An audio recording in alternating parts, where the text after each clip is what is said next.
Hello,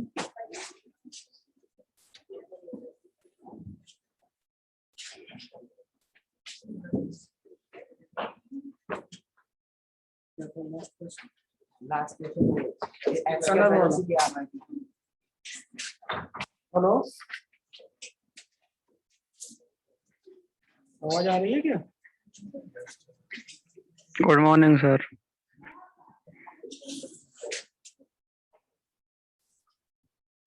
tunnel के अंदर से अगर प्रोजेक्ट कर रहे हैं तो टनल के अंदर जो पोटेंशियल होगा उसके अकॉर्डिंग इनिशियल पोटेंशियल लिख दी जाएगी, काइनेटिक को हाफ है और कहाँ तक ले जाना है वो सवाल में मेंशन होगा। अगर एस्केप कराना है तो ऑब्वियस हो गया इन्फिनिटी पे ले जाना है, लेकिन मान लो एस्केप नहीं कराना, किसी सर्टेन हाइट तक या किसी सर्टेन पॉइंट तक ले जाना है तो वहां तक एनर्जी कंजर्व। ठीक है,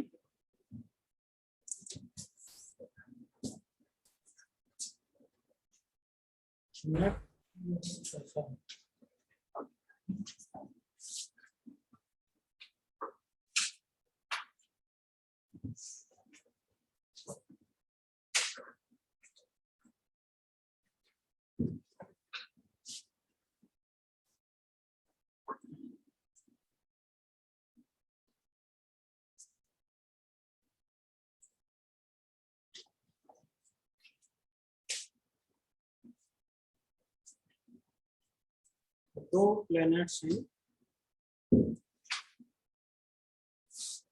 सॉलिड स्फीयर मानना है इनको,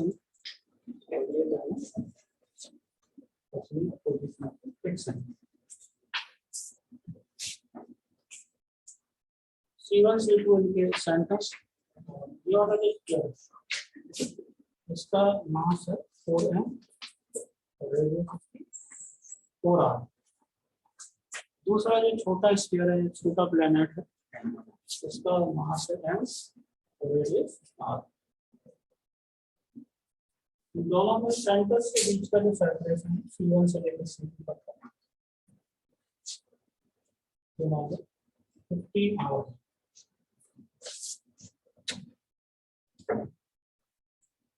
ठीक है, ये जो पहला प्लैनेट है C1 वाला, इसके सरफेस से बॉल को, इसका मास स्मॉल r है, u स्पीड से C1 C2 लाइन के अलावा दूसरे प्लैनेट की तरफ प्रोजेक्ट किया जाता है। ठीक है, सिचुएशन समझ में आ गई सबको? Yes sir. तो सवाल कुछ ऐसा होगा, देखो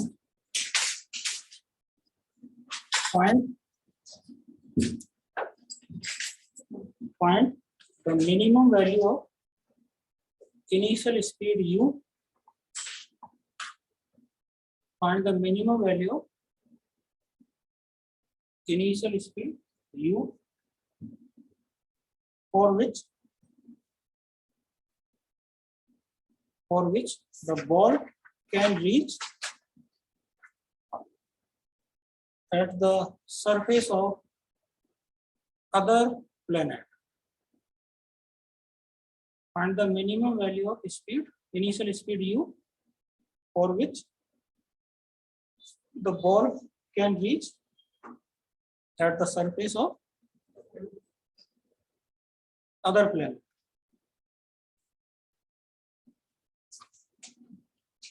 करेंगे कोशिश, करो।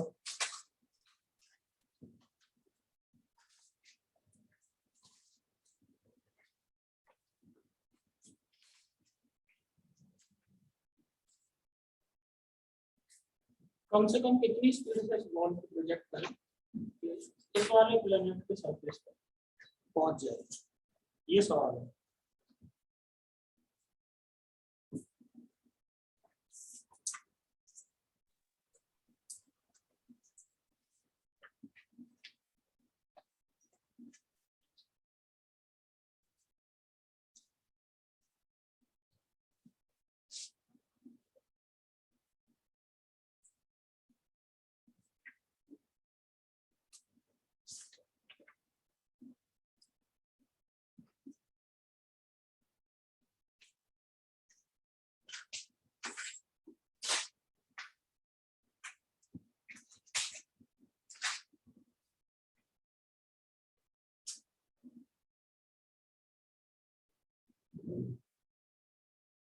दोनों प्लैनेट्स के मास और रेडियस गिवन, दोनों के बीच का सेपरेशन, दोनों के सेंटर्स के बीच का सेपरेशन गिवन,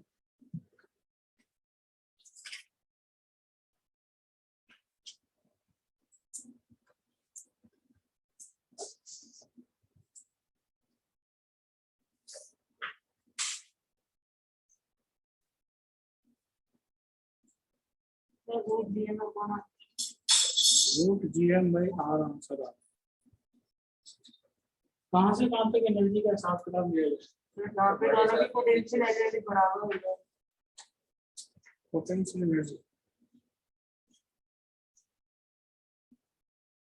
पोटेंशियल एनर्जी बराबर हो जाएगा, पोटेंशियल एनर्जी मतलब फील्ड का हो, फील्ड कैंसिल हो जाए ना, ये रूट 4GM by R बताया जाए।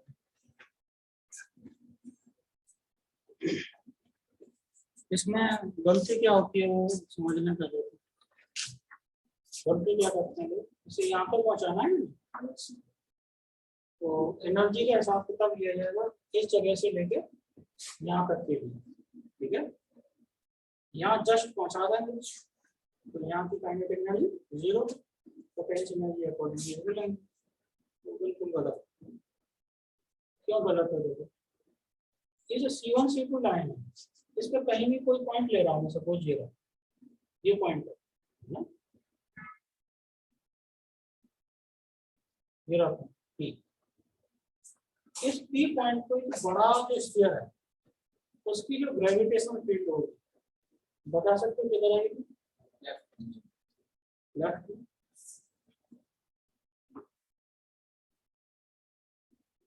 वीडियो ब्लर है, वीडियो सही दिख रहा है कि भाई किसी को? जी सर। जिसको सही नहीं दिख रहा वो अपने साइड पे नेटवर्क चेक करो। ये ग्रेविटेशनल फील्ड उस बड़े वाले स्फीयर की, इस जगह पे छोटे वाले स्फीयर की फील्ड, ऐसी पॉसिबिलिटी पूछ रहा हूँ। C1 C2 जो लाइन है, यानी यहाँ से लेके यहाँ तक, इस लाइन पे कहीं ऐसा पॉइंट आने का चांस लग रहा है कि जहाँ नेट फील्ड 0 हो जाए, ऐसा लग रहा है कि जैसे मान लो यही जगह है जहाँ नेट फील्ड 0 होगी, सपोज ये है, तो बता सकते हो इसके लेफ्ट साइड में यानी इससे इधर कौन सी फील्ड ज्यादा होगी? इधर वाली, तो नेट फील्ड उधर होगी, और इस पॉइंट के इधर कौन सी फील्ड ज्यादा होगी? यानी ऐसा समझ सकते हो कि इस पॉइंट पे लेफ्ट साइड में बड़े वाले स्फीयर का इफेक्ट ज्यादा आएगा और राइट साइड में छोटे वाले स्फीयर नहीं।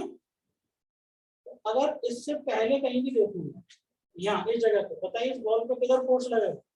उधर की तरफ, और इसके इधर ये खींचेगा, इसका इफेक्ट ज्यादा है। तो कितने लोग सहमत हैं कि अगर ये पॉइंट क्रॉस हो गया P पॉइंट तो अपने आप भाग जाएगा फिर तो तो हमें कहां तक की चिंता करनी है इसकी? इस P पॉइंट को क्रॉस करना, इस सरफेस पे तो फिर अपने आप नहीं भाग जाएगा ये P पॉइंट। देखो कैसे ढूंढ के ला सकते हैं। P पॉइंट मान लो यहाँ से x डिस्टेंस पे है, इसके सेंटर से, उसके सेंटर से कितनी डिस्टेंस हो जाएगी? 15r minus x। तो ये x कैसे ढूंढ के लाएंगे? x आएगा E1 और E2 को बराबर करके, यस सर, है ना। E1 is equal to E2 करो जब at point P, E1 is equal to E2। E1 की वैल्यू, E1 मतलब बड़े वाले स्फीयर के सेंटर से कितनी डिस्टेंस पे ये पॉइंट x। तो फॉर्मूला क्या लगा रहा हूँ? G m की जगह पे 4m upon x square. E1 जगह सही लिखा है, is equal to E2 G m अपॉन 15r माइनस x का। किस बात से सहमत है? दोनों फील्ड कैंसिल हो जाएंगे तो नेट फील्ड 0 नहीं है। तो थोड़ा सिंप्लीफाई करें तो x मिल रहा होगा, कितना मिल रहा है? 10r। मुझे तो सही लग रहा है, x इज इक्वल टू 10। यहाँ तक देखो सब लोग सहमत हैं इस कैलकुलेशन से। सवाल का कंसेप्ट तो पकड़ में आ रहा है कि नहीं? तो इस की पॉइंट से पहले पहले क्या होगा बताओ? की पॉइंट से पहले पहले रिटार्ड होगा या एक्सीलेट होगा? रिटार्ड होगा अगर फोर्स लग रहा है, ठीक है। लेकिन जैसे ही पी पॉइंट क्रॉस हुआ, यानी ये जस्ट क्रॉस हो जाए, जस्ट क्रॉस मतलब यहाँ जाके वेलोसिटी जस्ट 0 हो जाए, 0 प्लस थोड़ा सा ही ज्यादा हो जाए, तो ये स्फीयर अपने आप खींच लेगा नहीं प्लेन में। तो हमें कहाँ तक की चिंता करनी है? इस पी पॉइंट तक। तो एनर्जी का हिसाब कहाँ से कहाँ तक लेना है? इनिशियल से लेके पी पॉइंट तक। इनिशियल को चलो नाम दे दिया मैंने ए से लेके पी तक। ए पे इसकी टोटल एनर्जी और पी पे इसकी टोटल एनर्जी इक्वेट करनी है। पी पॉइंट हमें मिल गया। पी पॉइंट C1 सेंटर से कितनी डिस्टेंस पे है? 10 r पे। तो उधर से कितना हो जाएगा? 5 r उसके सेंटर से, ठीक है। यहाँ तो बात क्लियर। अब हमें u की वो वैल्यू ढूंढनी है। u कितना देना है? ध्यान देना, हमें u उतना रखना है कि ये रिटार्ड होते होते होते होते होते होते कहाँ जाके स्पीड 0 हो जाए इसकी। ठीक है, जस्ट यहाँ लिमिटिंग पे जस्ट 0 से थोड़ा सा ज्यादा ही हो, तो मैथमेटिकली इसे 0 ही कहते हैं। तो अब लिखना है total energy at A is equal to total energy at P. A पर लिखवाओ यार टोटल एनर्जी इस बॉल की। ए पर काइनेटिक एनर्जी क्या लिखवाओगे? Half M U square plus potential energy देखो इस एम मास की बॉल की, एम मल्टीप्लाइड बाई इस जगह का पोटेंशियल। ए पॉइंट पर पोटेंशियल देखो कौन कौन प्रोड्यूस करेगा।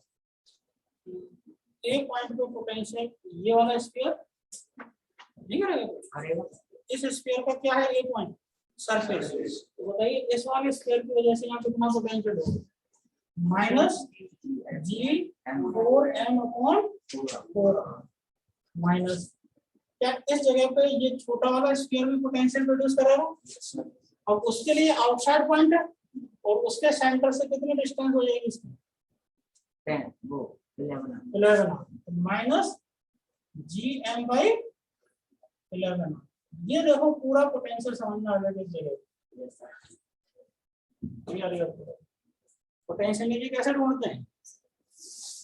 एम मास की बॉल की पोटेंशियल एनर्जी कैसे ढूंढेंगे? बॉल का मास मल्टीप्लाइड बाई कौन सा पोटेंशियल? ये बॉल के अलावा जो बाकी मास है जो हमने प्रोड्यूस किया हुआ। तो बॉल के अलावा कौन कौन है? दोनों प्लेनेट हैं, दोनों प्रोड्यूस करेंगे कहाँ? ए पॉइंट पे पोटेंशियल, ठीक है। इज इक्वल टू थोड़ा सा हटा देंगे।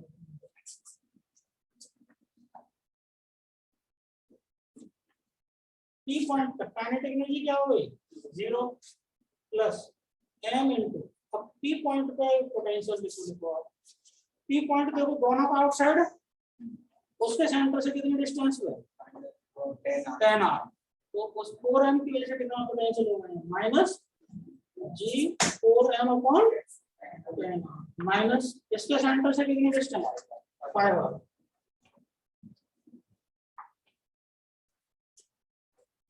ये हो गया, इससे आएगा ये।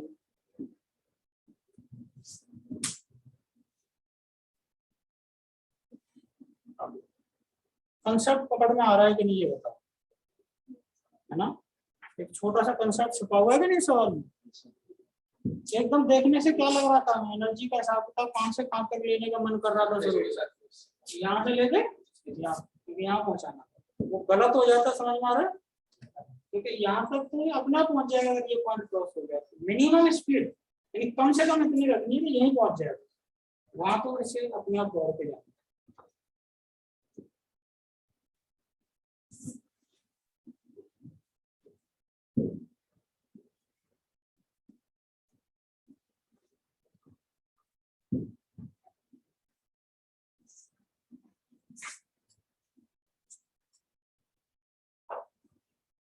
कैलकुलेशन तो कर ही लेंगे, कैलकुलेशन में तो आपको करना नहीं, मुझसे तो ज्यादा ही होंगे, ऐसी में उम्मीद रखता हूँ। कभी कभी उम्मीदों पे पानी फिरता भी, फिर भी उम्मीद तो रही जाती, उम्मीद तो दुनिया पर है।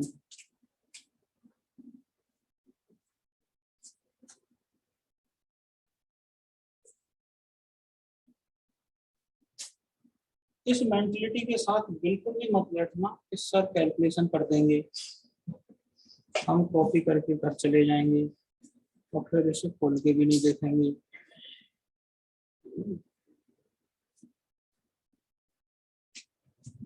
तो ऐसी उम्मीद अगर यहाँ रखी तो पेपर में भी ऐसे ही ख्याल आएंगे, काश सर होते, कैलकुलेशन कर जाते।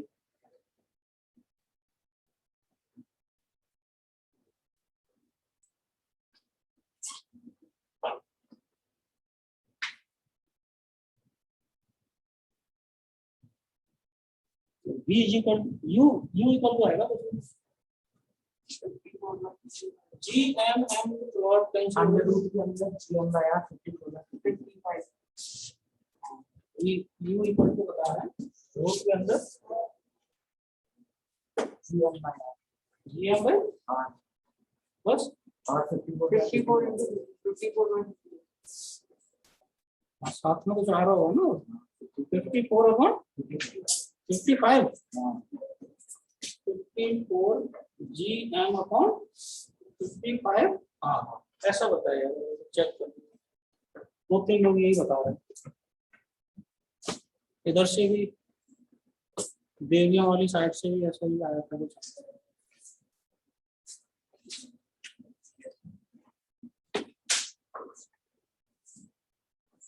ये कम से कम स्पीड देना। अच्छा इतनी स्पीड देके अगर भेज दिया जाए इसे तो दूसरे प्लेनेट इतनी है, इससे थोड़ी सी ज्यादा ही मैथमेटिकली तो यही ले लेंगे हम। तो दूसरे प्लेनेट के सरफेस पे चुपचाप से पहुंचेगा या दौड़ता हुआ पहुंचेगा, स्पीड होगी कि नहीं, ऐसा ऑप्शन बना सकते हो। और मुझे उम्मीद है शायद उस स्पीड को भी आप ढूंढ लोगे। फिर कहां से कहां तक एनर्जी का हिसाब देना होगा, पी से ले लो, बोले स्टार्टिंग से ले लो या पी से ले सकते हैं, पी से लेंगे तो फायदा होगा, क्यों काइनेटिक एनर्जी तो जीरो हो जाएगी कम से कम। तो पी से लेकर यहाँ तक जब एनर्जी का हिसाब लगाएंगे तो यहाँ जो स्पीड आएगी इसकी वो हम फाइंड कर सकते हैं। कितनी स्पीड से ये करके देखना, घर पे लिख लो सेकंड पर, find the speed with which the ball will hit, find the speed with which the ball will hit the second planet। ठीक है, कर लेना आप एनर्जी के साथ। मैं नेक्स्ट क्वेश्चन दे रहा हूँ।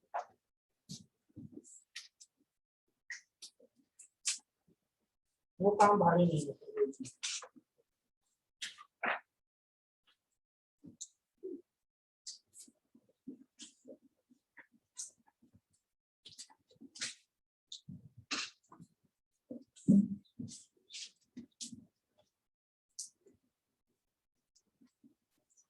ये छोटा सा सवाल, बड़ा कॉमन सा सवाल है। दो स्केल है, ये अपनी जगह पे फिक्स है, ये भी अपनी जगह पे फिक्स है। Mass M, radius of, mass M, radius of C1 C2। C1 C2 जो लाइन है इसका यहाँ मिड पॉइंट है ये एम, इधर से 4 आवर डिस्टेंस है और इधर से भी 4 आवर ऐसे। तो C1 C2 जो लाइन है इसका जो मिड पॉइंट है एम, यहाँ से मिड पॉइंट के लिए एम देता है, आप मत लिखो कभी कंफ्यूज हो जाएगा। मास है, मास नहीं है, ये मिड पॉइंट है 4 और 4। एम मास, स्मॉल एम मास की बॉल है, एम से कंफ्यूज होती है, चलो एम नॉट कह देता हूँ, बॉल का मास एम नॉट। और C1 C2 लाइन पे परपेंडिकुलर से भेजा जा रहा है, ठीक है। और स्फीयर तो फिक्स है अपनी जगह पे, प्लेनेट पे सब, लेकिन इसको देखो एस्केप कराना, VE, ठीक है। अब एस्केप वेलोसिटी क्या होगी, find escape velocity of ball.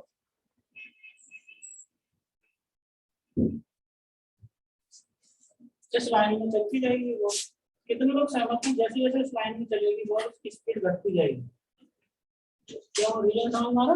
जैसे यहाँ कहीं पहुंची तो ये इधर अट्रैक्ट करेगा, ये इधर अट्रैक्ट करेगा, तो नेट फोर्स स्पीड घटते घटते घटते कहाँ तक ले जाना है, इनफ्लुएंस। एस्केप का मतलब हमेशा ये है।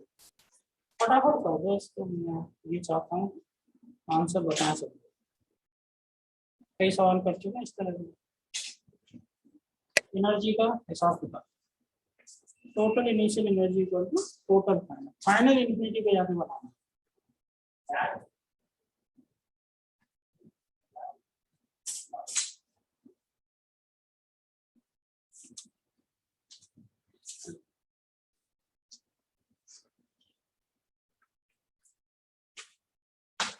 इलेक्ट्रोस्टैटिक्स की सीट कंप्लीट कर ली किसी ने, कोई इधर से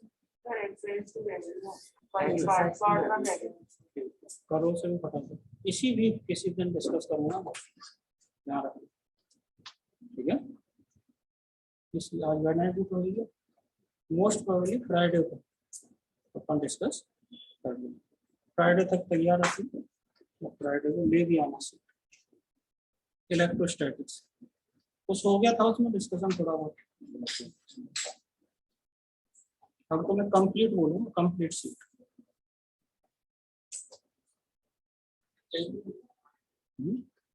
मैं चल भी करूँ अलग से कुछ डिस्कस छोड़।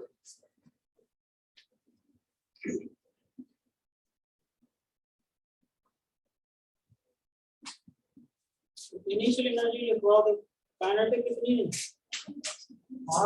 रूट जीएम बाई आर बता दो, ठीक ही लगेगा।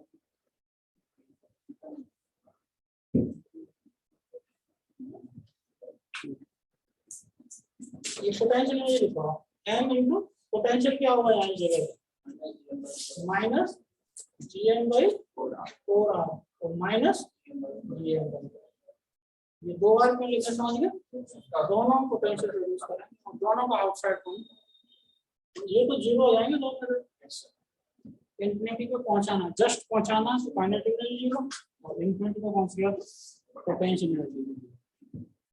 इसको जब आपने सॉल्व किया तो VE है,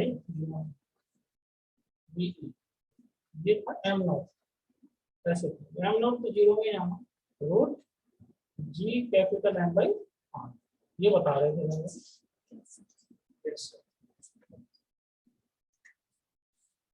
ठीक है, क्या मैं अब ये फाइनली इस कंक्लूजन पर पहुंच सकता हूं कि ऐसा कुछ सिस्टम बना के दिया जाए और किसी बॉल को कहीं से भी फेंके वो एस्केप वेलोसिटी ढूंढ सकते हो, जैसे इसमें तो यहाँ पे फेंका, वो कहेंगे यहाँ से फेंकना है मुझे, तो क्या चेंज आएगा, पोटेंशियल एनर्जी तो बदलेगी बस इनिशियल वाला m इनटू यहाँ का पोटेंशियल। वो कहेंगे नहीं बॉल को यहाँ से ही इधर से कैसे फेंकेंगे, अब एस्केप वेलोसिटी बता सकते हो, क्या चेंज आएगा, कॉन्सेप्ट वही रहेगा, तो ये चीज बराबर तो जीरो जीरो ही रहेगा, ये भी यही काम रहेगा, सिर्फ यही चेंज होगा।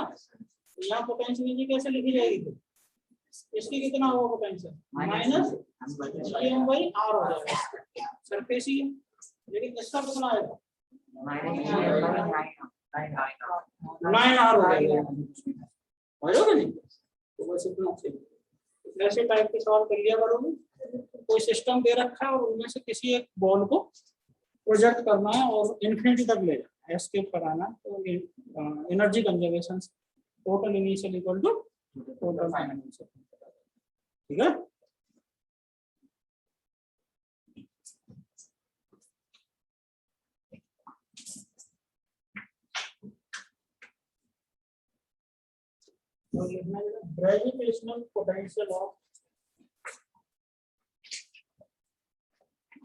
Gravitational potential of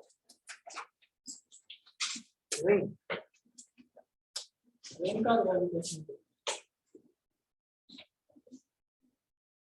तो रिंग का ग्रेविटेशनल पोटेंशियल सेंटर पे ढूंढेंगे पहले।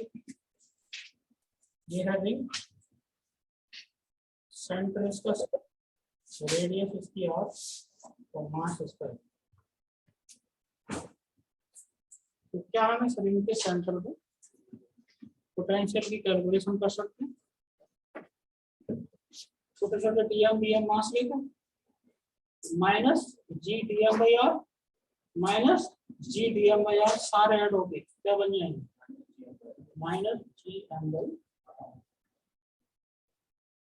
ठीक है, ये है रिंग के सेंटर को। अच्छा, जैसे ये रिंग है, इस रिंग को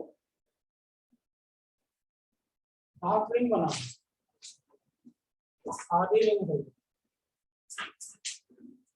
और अब इसके सेंटर पे पोटेंशियल जो आधा हिस्सा बच गया है उसका मास एम, रेडियस आर, अब क्या potential minus G M by R, और काट के आधा कर दें 1 को, और जो पोर्शन बच गया है उसका मास अगर है तो पोटेंशियल आंसर है ना।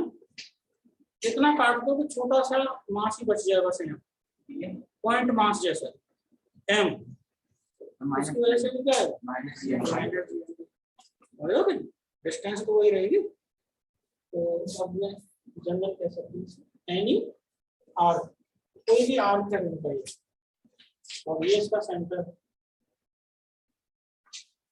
रेडियस आर, सेंटर सी, और ये जो बचा कुचा पोर्शन है ये आर, इसका मास एन, तो इसकी वजह से सेंटर पे potential minus G N by are.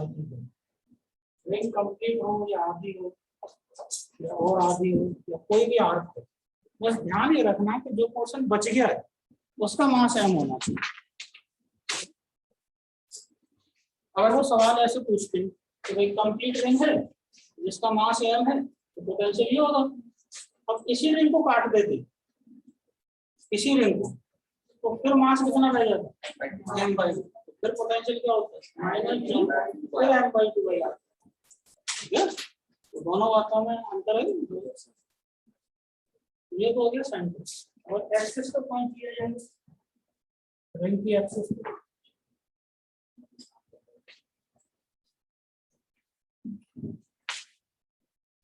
Axis,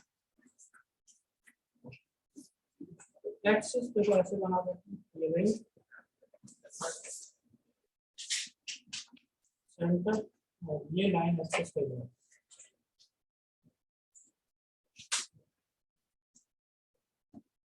radius इसकी आर है, मास एम, और एक्सिस को कहीं भी पॉइंट इधर हो सकता है, इधर हो सकता है, यहाँ पॉइंट लिया है जो सेंटर से एक्स डिस्टेंस। तो रिंग के किसी भी पॉइंट से इस पॉइंट को मिलाएंगे जहाँ पोटेंशियल बताना, वो डिस्टेंस क्या होगा, root R square plus X. इसको मिला दो तो भी ये रूट, तो समझ गए होंगे। तो अगर आप इमेजिन करें तो इस रिंग के किसी भी पॉइंट को मिलाओ इस वाले पॉइंट से, तो डिस्टेंस यही आएगी कि कौन जैसा इमेजिन कर पा रहे होंगे, तो हर पॉइंट से डिस्टेंस बराबर ही होगी। तो कोई भी डीएम मास लिया जाएगा, इस डीएम मास का potential minus G dm by ये वाली डिस्टेंस, इसका भी इतने है, तो जितने भी डीएम मास है सबका पोटेंशियल इस आएगा, तो सबको ऐड करेंगे तो डीएम डीएम ऐड होके क्या हो जाएंगे टोटल मास। तो क्या पोटेंशियल आने वाला माइनस जी एम अपॉन, और डिस्टेंस के लिए तो लेना आर स्क्वायर, माइनस तो आता ही है पोटेंशियल, ये हो गया एक्सिस वाला। पोटेंशियल के लिए तो अगर इस रिंग को आधा कर देंगे तो भी एक्सिस का, अच्छा जो आधा पोर्शन बच गया उसके भी हर पॉइंट से डिस्टेंस यही रहेगी नहीं, और जो आधा पोर्शन बच गया उसका मास मान लो एम है, तो भी पोटेंशियल, और किसी भी आर्क के लिए भी ये है any arc, V is equal to minus GL by root R square plus X square.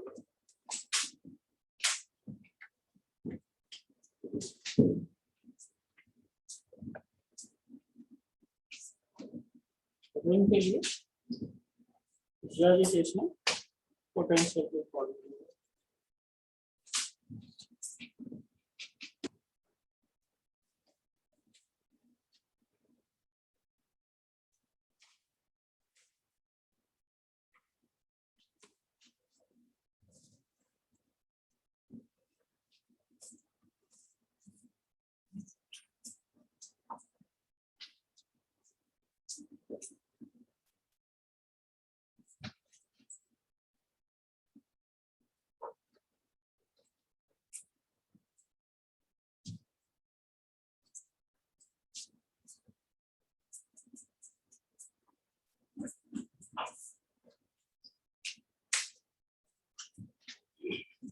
Acceleration due to gravity.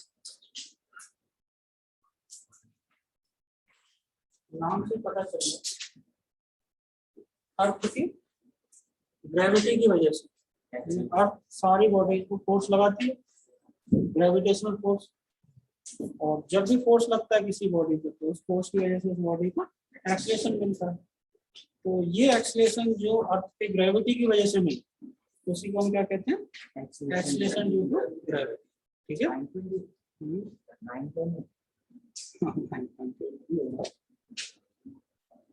तो मान लो ये अर्थ है और सेंटर, रेडियस इसकी आर, मास एम, यहाँ कहीं एक बॉल है एम मास।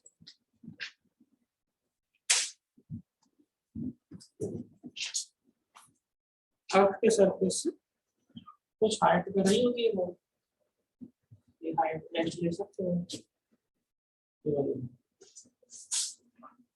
ठीक है, तो क्या इस अर्थ ने बॉल पर कोई फोर्स लगाया हो, है ना? क्या नाम होगा उसका? ग्रेविटेशन। अच्छा, अर्थ ने बॉल पे लगाया तो क्या बॉल ने भी अर्थ पे लगाया होगा? कम या ज्यादा? जी m1 m2 को आर स्क्वायर, जितना m1 पे लगता है equal and opposite Newton's third law. एक एक्शन है तो दूसरा रिएक्शन। ठीक है, इस F का रिएक्शन देखो अर्थ पे कहाँ लगेगा, वो सही बनाया गया। अर्थ का सारा मास कहाँ रखा, मान में सेंटर। ठीक है, तो अर्थ पे भी लग रहा है जितना बॉल पे लग रहा है, इक्वल एंड अपोजिट। ठीक है, तो अब देखो इस फोर्स की वजह से इस फोर्स की वैल्यू लिख सकते हैं, that is equal to G m upon r square. ये डिस्टेंस r ले लिया मैंने यहाँ से, ये होता है हम। तो क्या इस फोर्स की वजह से एक्सीलरेशन मिलता, किसी भी बॉडी में फोर्स लग गया तो उसका एक्सीलरेशन आएगा F बाई m। तो देखो अर्थ को कितना एक्सीलरेशन मिलेगा, ये F डिवाइडेड बाई अर्थ का मास, नहीं और अर्थ का मास तो बहुत ज्यादा होता है, तो इसलिए अर्थ को जो एक्सीलरेशन मिलता है वो नेग्लिजिबल, बहुत ही, उस पर ध्यान नहीं देगा। जो भी एक्सीलरेशन मिलेगा वो बॉल के एक्सीलरेशन की बात करते हैं। बॉल को यहाँ से ड्रॉप किया तो बॉल नीचे जा रही है, लेकिन फिजिक्स के अकॉर्डिंग तो अर्थ भी आ रही है उसकी तरफ, अर्थ के पास भी एक्सीलरेशन है लेकिन वो नेग्लिजिबल। ठीक है, इसका नेग्लिजिबल नहीं होगा क्योंकि इसका मास काफी कम है। ठीक है, इस बॉल को जो एक्सीलरेशन मिल रहा है इस ग्रेविटी वाले फोर्स की वजह से, उसकी चर्चा कर रहे हैं। उसी को क्या कह रहे हैं, एक्सीलरेशन ड्यू टू ग्रेविटी। और वो एक्सीलरेशन हम जानते हैं, उधर फोर्स लगता है उधर ही एक्सीलरेशन। तो ये जी एक्सीलरेशन कैसे लिख रहा हूँ, डिवाइडेड बाय मास। किसका मास, बॉल का। बॉल का एक्सीलरेशन पता करना, इसलिए बॉल के मास से डिवाइड करें। ठीक है, तो G equal to G M E upon are.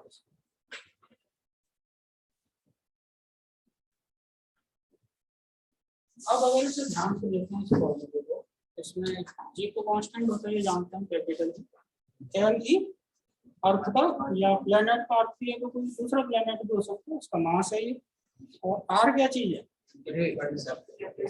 Separation. ठीक है, अगर ये सेपरेशन कम ज्यादा होता है तो क्या सहमत है सब लोग? ये जी भी चेंज होगा, है ना? बॉल की पोजीशन अगर चेंज होगी तो ये जी की वैल्यू भी चेंज होगी।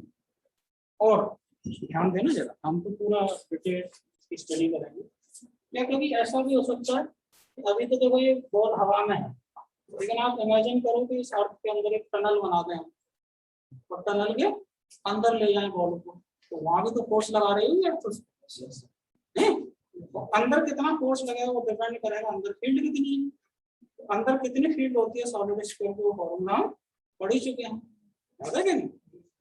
तो क्या ये एक्सीलरेशन ड्यू टू ग्रेविटी इस बात पे भी डिपेंडेंट होगा कि ये बॉल अर्थ के बाहर है या अंदर है?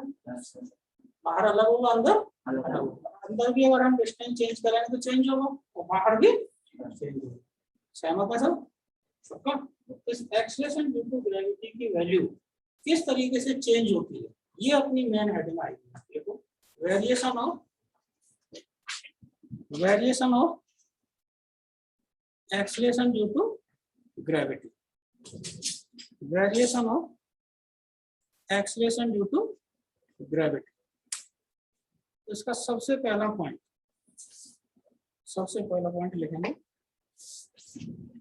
Due to shape of earth, earth की शेप के हिसाब से, due to shape of earth.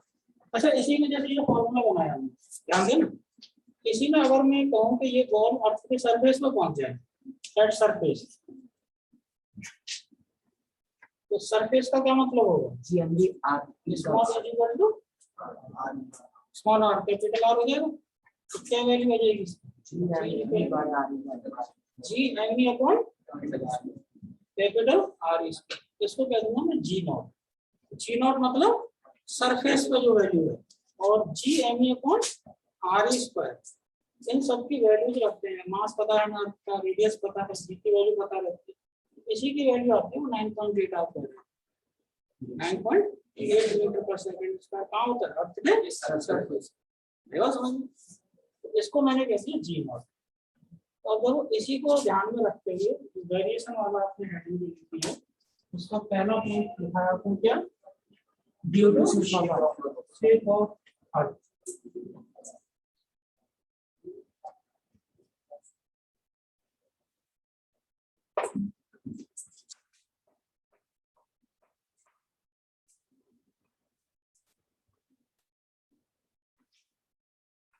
और इसका शेप देखो, थोड़ा सा समझाने के लिए मैंने थोड़ा ज्यादा बना दिया, कुछ ऐसा होता है ना, इतना होता नहीं, लेकिन थोड़ा सा ज्यादा बेहतर समझ में आता, इसीलिए मैंने ऐसा बनाया। तो कुछ खास लोकेशंस होती है, इन जगहों को क्या कहते हैं? है ना? और ये लाइन क्या होती है? Equator, equatorial line, equator. ठीक है, तो अगर हम अर्थ पे इस जगह पे, मतलब हम इक्वेटर पे हैं, यहाँ तो भी इक्वेटर है, इन जगहों पर कैसे? नॉर्थ पोल या साउथ पोल। तो बताइए, रेडियस जो है, पोल वाली रेडियस ज्यादा है या इक्वेटर वाली रेडियस ज्यादा है ना? अर्थ के सरफेस पे जो एक्सीलरेशन ड्यू टू ग्रेविटी था, इसका फॉर्मूला अभी देखो ये आया था, ये तो था। तो बताइए, इसकी वैल्यू पोल पे ज्यादा होगी या इक्वेटर पे? पोल पे। क्यों? वहाँ रेडियस कम है। अरे बात समझ, acceleration due to gravity of pole is greater than, तो शेप की वजह से सरफेस पे सब जगह एक्सीलरेशन ड्यू टू ग्रेविटी एक जैसा नहीं होता। सबसे ज्यादा पोल, सबसे कम पोल से इक्वेटर की तरफ जाएंगे तो ये घटेगा, इक्वेटर से पोल की तरफ जाएंगे तो बढ़ता है। ठीक है, पहला पॉइंट समझ में आ गया। ये तो सेफ की वजह से इसका बहुत ज्यादा डिफरेंस नहीं आता इससे, ठीक है। ये सेफ समझाने के थोड़ा ज्यादा ही बना दिया, लेकिन इन रेडियस में डिफरेंस बहुत ज्यादा नहीं आता। लेकिन फिर भी अगर सवाल पूछा जा रहा है तो अपन कह देंगे थोड़ा सा ज्यादा होता है पोल के इक्वेटर के कंपेयर, ठीक है। आगे जो कैलकुलेशन हम करने वाले हैं उसमें आपको स्फेरिकली ले लेंगे रेडियस सब जगह एक जैसे। तो दूसरा पॉइंट विद हाइट, यानी वेरिएशन विद हाइट। हाइट के साथ देखो कैसे वेरिएशन हो जाएगा।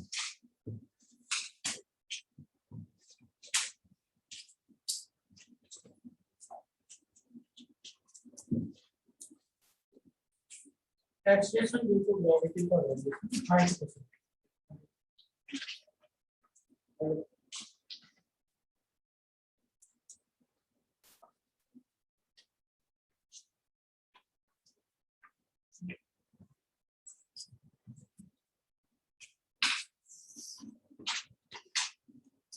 अर्थ के सरफेस से एच हाइट है,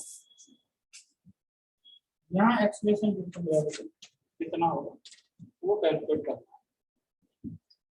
तरीका वो अभी फॉर्मूला पढ़ा था हमने, G equal to G M E upon R square. तो G equal to G M E upon R की वैल्यू लिखेंगे आर ई प्लस एच का हाइट के साथ वेरिएशन। जैसे जैसे हाइट बढ़ाते जाएंगे तो ये डिनोमिनेटर बढ़ता जाएगा, एक्सेलेरेशन ड्यू टू ग्रेविटी कम होता है, ठीक है। लेकिन अगर इसे हम थोड़ा सा अरेंज करें तो सरफेस का जो एक्सेलेरेशन ड्यू टू ग्रेविटी था उससे कंपैरिजन मिल जाएगा। जी एम ई अपॉन इसमें से आर ई को कॉमन ले लिया हमने, तो 1 plus H by R E को होल स्क्वायर ऐसे लिख सकते हैं। इसमें G M E upon R square जो अलग नजर आ रहा है, क्या मैं उसे जी नॉट कह सकता हूँ? जी नॉट मतलब सरफेस वाला, तो ये आ गया G equal to G naught upon 1 plus H upon R E का होल स्क्वायर। ये देखो कंपैरिजन भी हो गया। जैसे इसमें एच 0 हो गया, देखो ध्यान, जैसे 0 रखा ये पूरा 1 हो जाएगा। जी इक्वल टू जी नॉट मतलब सरफेस की वैल्यू, जी नॉट का मतलब है एच सरफेस जो 9.8 होता है। लेकिन जैसे जैसे एच बढ़ता जाएगा तो इसकी वैल्यू सरफेस से कम होती है। क्लियर? इसमें देखो अगर मैं ये अप्रोक्सीमेशन ले लूं, एक कंडीशन लगाता हूं,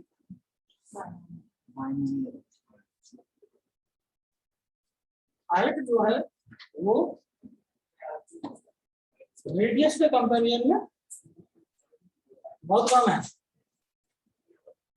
हाइट में तो है पर लेकिन वो रेडियस के कंपैरिजन में बहुत कम है। तो ये आप जानते होंगे 1 प्लस एच की पावर है, तो इसे मैं लिखिए G naught 1 plus H by R की पावर -2। जानते हैं एच अगर बहुत छोटा है तो ये binomial expansion, higher power neglect हो जाएंगे तो ये क्या बन जाएगा 1 माइनस 2h बाई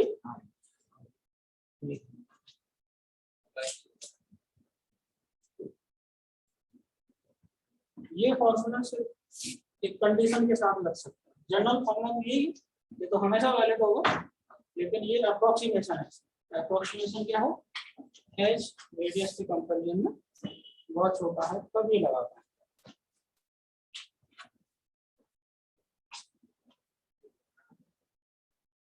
ठीक है, जैसे एक एग्जांपल से समझ में आ जाएगा कौन सा फॉर्मूला कब लगाना चाहिए। इसे नोट करें यहाँ पर, एक सवाल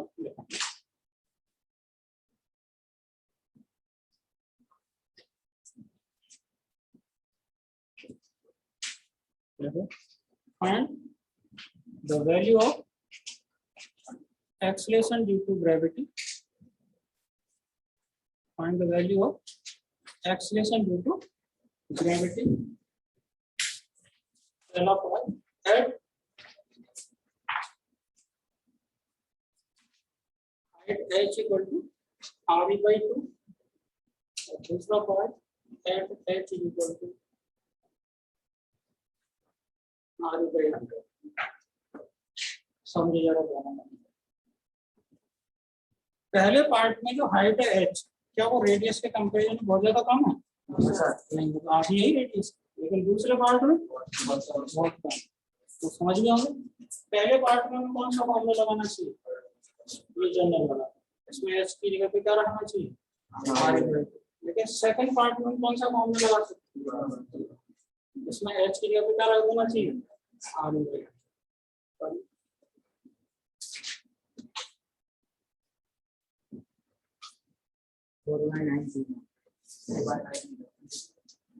पहले पार्ट का 4g0/9 4/9 ऑफ g0, g0 मतलब at surface.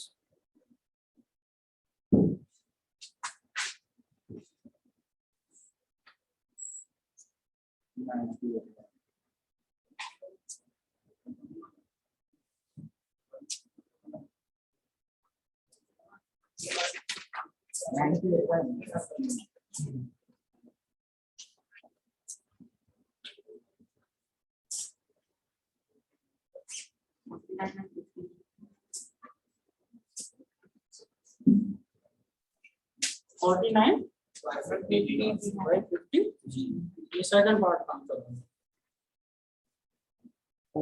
4g0/9 first part का होता है, ठीक है? नहीं समझे? तो एक और लिखना छोटा सा सवाल, इसका नहीं, ये तो हो गया। तो पहले पार्ट का आंसर आई क्या? g equal to g0 1 plus h की जगह पे r/2 अपॉन r का होल स्क्वायर। तो g equal to 4g0/9। Second part में ये फॉर्मूला लगेगा, g equal to g0 1 minus 2 into r/100 divided by r। r cancel 40 minus g0/50।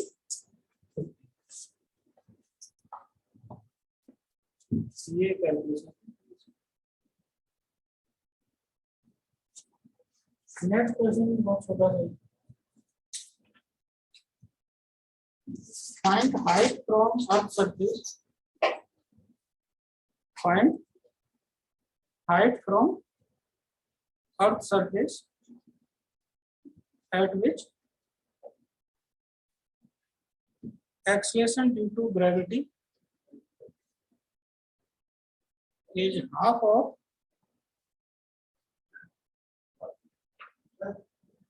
surface. Acceleration due to gravity is half of surface. अब इसमें देखो कौन सा formula लगाना चाहिए, जनरल या अप्रोक्सीमेशन? जनरल। हमें नहीं पता कि ये हाइट कम आएगी या ज्यादा आएगी, तो हमें जनरल फॉर्मूला लगाना चाहिए।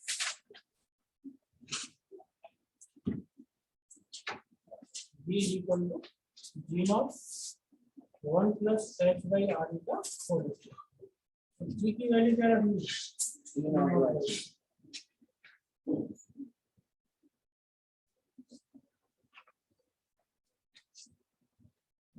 प्लस h बाई r का होल स्क्वायर इक्वल टू 2।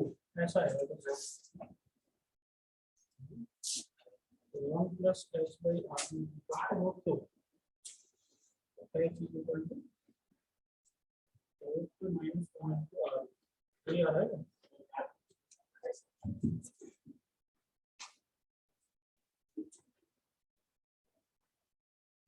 कितनी हाइट पे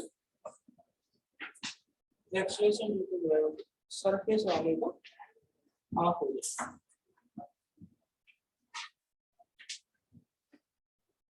ठीक है? अच्छा, ये तो वेरिएशन हाइट के साथ आ गया। सरफेस से बाहर की तरफ हाइट बढ़ाते जाएंगे तो किस तरीके से जी वेरी करेगा।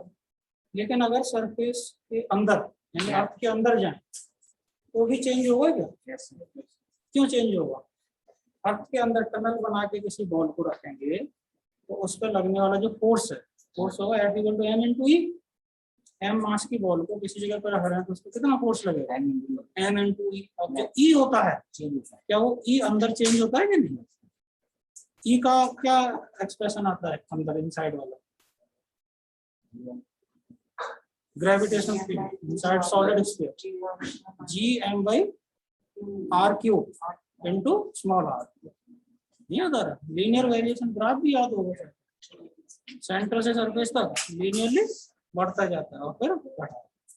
तो वेरिएशन अगर ई में आ रहा है तो उस पर लगने वाले फोर्स में भी आएगा, और फोर्स में वेरिएशन आ रहा है तो एक्सीलरेशन में भी आएगा। तो तीसरी हेडिंग आप यही लिखेंगे विद डेप्थ, डेप्थ बोलेंगे उसे। एक्सीलरेशन ड्यू टू ग्रेविटी का वेरिएशन डेप्थ के साथ कैसा होगा?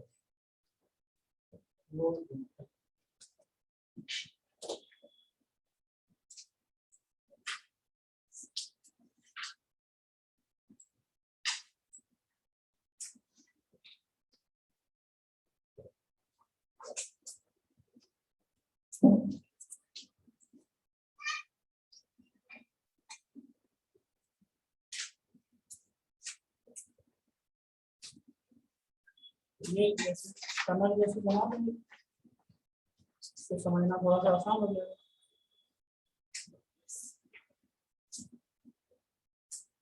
उसके अंदर यहाँ पे एक बॉल है एम मास जो सरफेस से एच डेप्थ पे बनाई गई, ये है depth, mass M radius are.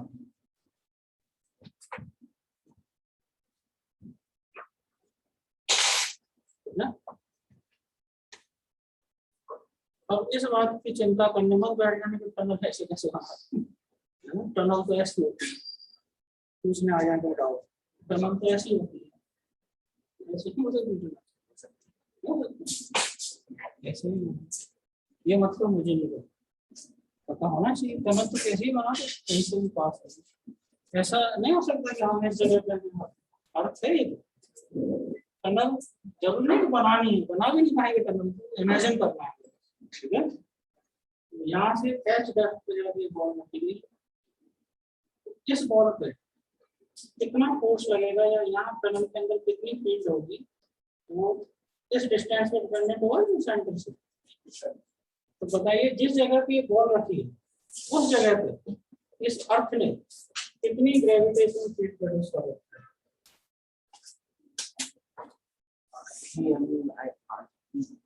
क्यों होता है?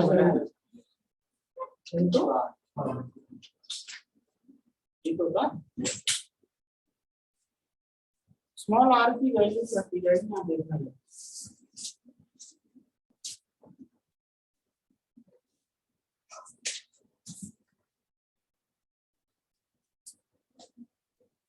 ठीक है, स्मॉल आर की वैल्यू सही लिखिए ना, R E minus H. H centre से नहीं दी जा रही, एच सरफेस से, तभी तो डेप्थ बोलेंगे।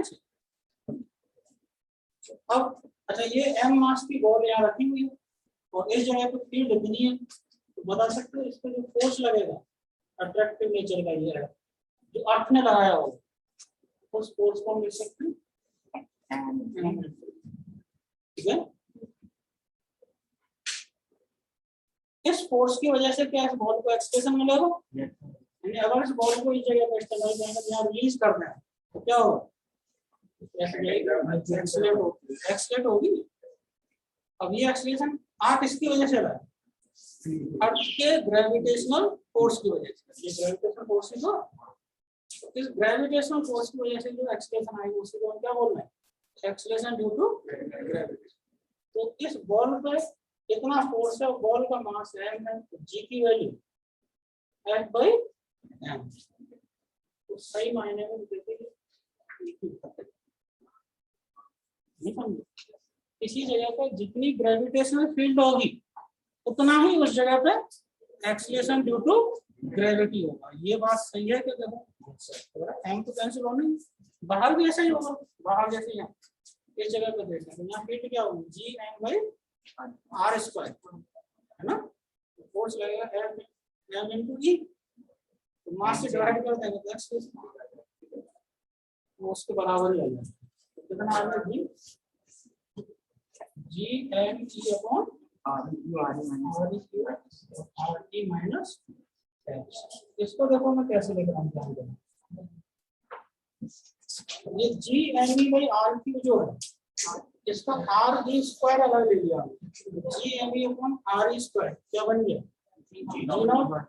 तो एक RE बच जाएगा ना नीचे, जो बच गया उसको इसके अंदर ले लें, 1 माइनस, ये बन गया फॉर्मूला। अब ये एग्जैक्ट फॉर्मूला है, इसमें कोई अप्रोक्सीमेशन नहीं।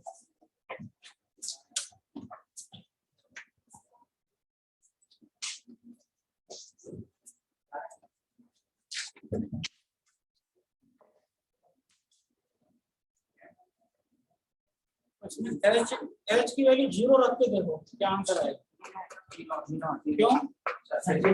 H की वैल्यू 0 का मतलब यहाँ से लिया जाए।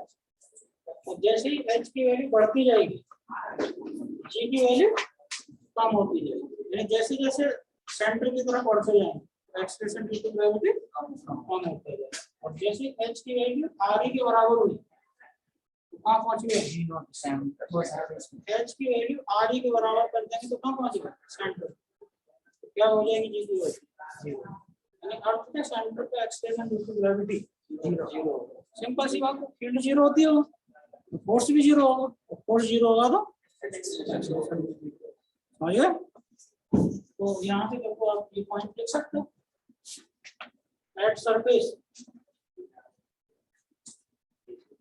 H is equal to 0, G is equal to G0, at center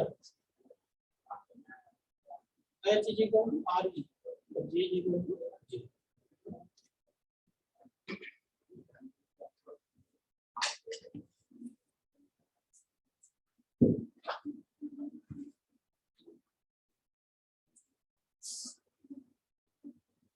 ठीक है,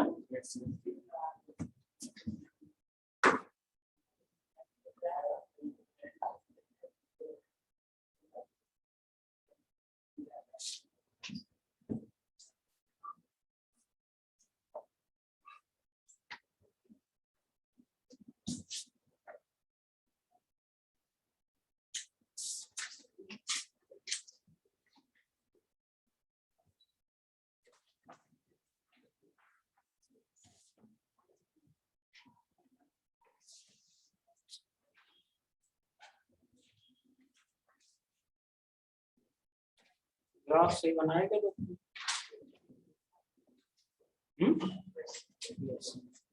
तो जाना पहचाना ग्राफ सेंटर से सरफेस की तरफ जाएंगे तो ग्रेविटेशनल फील्ड लीनियरली बढ़ता है। तो फील्ड बढ़ रही है तो फोर्स भी बढ़ेगा, और एक्सीलरेशन ड्यू टू ग्रेविटी को ध्यान से देखना तो फील्ड के बराबर ही तो हो गया। जैसा वेरिएशन फील्ड का होगा वैसा ही एक्सीलरेशन। यहाँ 0 है, सेंटर से सरफेस की तरफ जा रहा है तो लीनियरली बढ़ता जा रहा है। तो ये तो आउटसाइड तो समझिए हम प्रोपोर्शनल टू 1/r²। तो ये ग्राफ है, ठीक है, ये सरफेस है और सरफेस पे 0 है। तो इस ग्राफ को देखते हुए देखते सवाल बनता है, फाइंड, देखो जरा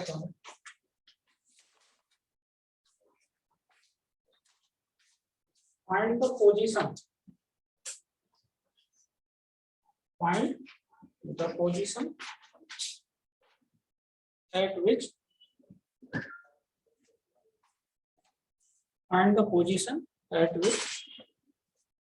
acceleration due to gravity is 1/4 of surface। वो जगह ढूंढनी है आपको जिस जगह पे acceleration due to gravity, surface वाले एक्सीलरेशन ड्यू टू ग्रेविटी का 1/4।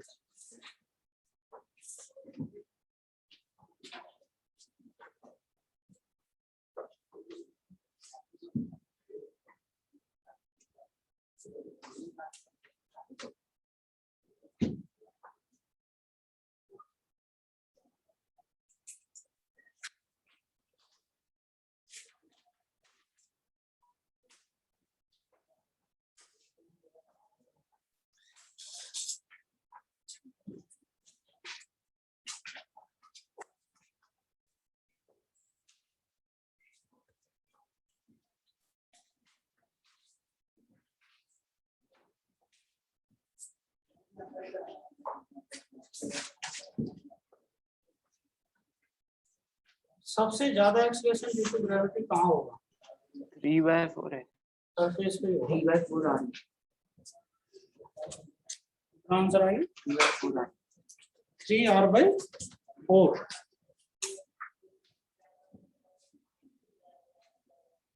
r/4 बता रहा है, लेकिन दो केस होंगे। हाँ 3r/4 दो पोजीशन है। होगा ही नहीं ऑप्शन में 3r/4। ऑप्शन में कुछ और होगा और एक नन ऑफ दीज भी होगा, 3r/4 नहीं होगा। क्यों ऐसा क्यों कहा जा रहा है? सरफेस से कम acceleration due to gravity, g0 से कम, g/4, g0/4 एक ही जगह पे होगा या दो जगह पे होगा? ऐसा दो जगह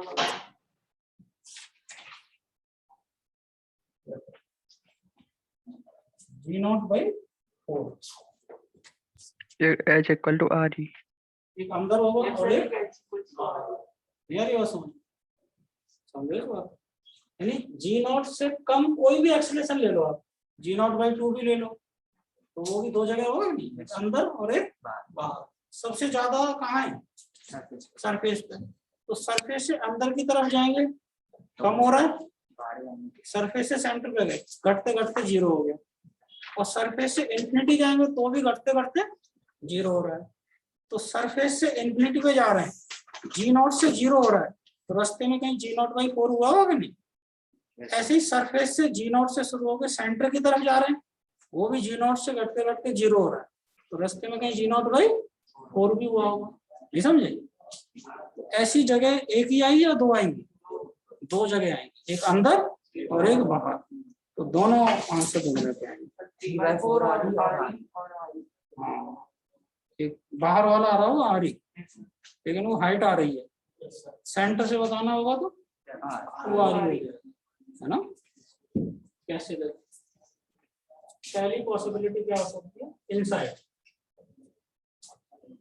इनसाइड का फॉर्मूला क्या होता है बताओ? g = g0 1 - h/r। ये तो होता है। तो इसमें g की जगह पे क्या लिखना है आपको? g0/4। ये सवाल में दिया 1 - h/r। यहाँ से h ढूंढा है शायद आप, कितना? 3r/4। ये तो है फ्रॉम सरफेस, लेकिन अगर सेंटर से बताना हो, इसे हम स्मॉल r कहते हैं, r/- r/4। This is from centre. वो ऑप्शन के हिसाब से देखते हैं कहाँ से पूछा जाए। तो ये तो इनसाइड वाली लोकेशन होती है। आउटसाइड वाली लोकेशन, आउटसाइड का फॉर्मूला क्या होता है? g = g0 1 + h/r का जनरल फॉर्मूले लगाना, अप्रोक्सीमेशन वाला। इसमें g की जगह पे क्या लिखना है? g0/4। तो इसे थोड़ा सॉल्व करोगे तो h = r। This is from surface, और सेंटर से बताना हो 2r। This is from centre. Centre से 2r हो गया, तो ऑब्वियसली आउटसाइड वाली पॉइंट होगा, इनसाइड वाला तो।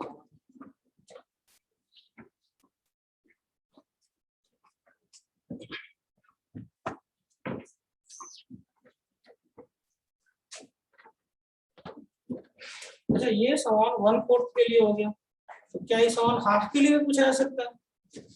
ये g0 से आधा, ये भी 2 बार होगा, एक बार ही? 2 बार अंदर भी होगा, यानी g0 से कम कुछ भी ले लो आप, 3g0/4, ये भी g0 से कम है, वो भी अंदर भी होगा। दोनों पोजीशन हमें चेक करनी पड़ती है, और दोनों भी ऑप्शन में हो सकते हैं। मोर देन 1 करेक्ट वाले जो सवाल बनते हैं उसमें दोनों हो सकते हैं ऑप्शन। ठीक है। अच्छा, दोनों ऑप्शन में फिर ये भी देखना है सरफेस से पूछा जा रहा है या सेंटर से। कोई ऑप्शन सेंटर से बनाया जा सकता है, कोई सरफेस से बनाया जा सकता है। ठीक है। एक्सीलरेशन ड्यू टू ग्रेविटी के कुछ वेरिएशन हमने पढ़े। सबसे पहला शेप के हिसाब से, शेप के हिसाब से कहाँ ज्यादा होता है? पोल पे ज्यादा। इक्वेटर पे सबसे हाइट के हिसाब से भी वेरी करता है, जैसे जैसे हाइट बढ़ती जाती है कम होता है, डेप्थ के हिसाब से भी जैसे जैसे डेप्थ बढ़ती जाएगी तो कम होता है सेंटर की नजदीक। एक वेरिएशन और होता है और वो फिर अगली क्लास में करेंगे, due to rotation of earth. Heading to इसी सब आपका पॉइंट आएगा sir, due to rotation of earth. Earth rotate होती है कि नहीं अपनी एक्सिस के अबाउट, कितने टाइम पीरियड से, what is time period of rotation of earth about its axis? 24 hour. 24 hour ना, 24 आवर। हाँ अप्रोक्स ले लो उसे, तो 24 ही बड़े लोगों ने कह दिया, ठीक है। टाइम पीरियड कितना होता है उसका, तो ओमेगा ढूंढ सकते हैं क्या, 2 pi by omega, T equal to 2 pi by omega से ओमेगा आ जाएगा 2 पाई बाई टी। तो कितनी एंगुलर वेलोसिटी से घूम रही है वो हमें पता है, नोन है, 2 पाई अपॉन 24, उसको सेकंड में भी कन्वर्ट कर सकते हैं, 24 इंटू 60 इंटू 60, ठीक है। तो ये सब कहानी फिर नेक्स्ट क्लास में। तो ये थोड़ा सा ये टॉपिक बचा है और फिर उसके बाद कैप्लर्स लॉ, उसके बाद ये खत्म। कैप्लर्स लॉ वाला पार्ट ज्यादा बड़ा नहीं, मिलता है नेक्स्ट क्लास। धन्यवाद।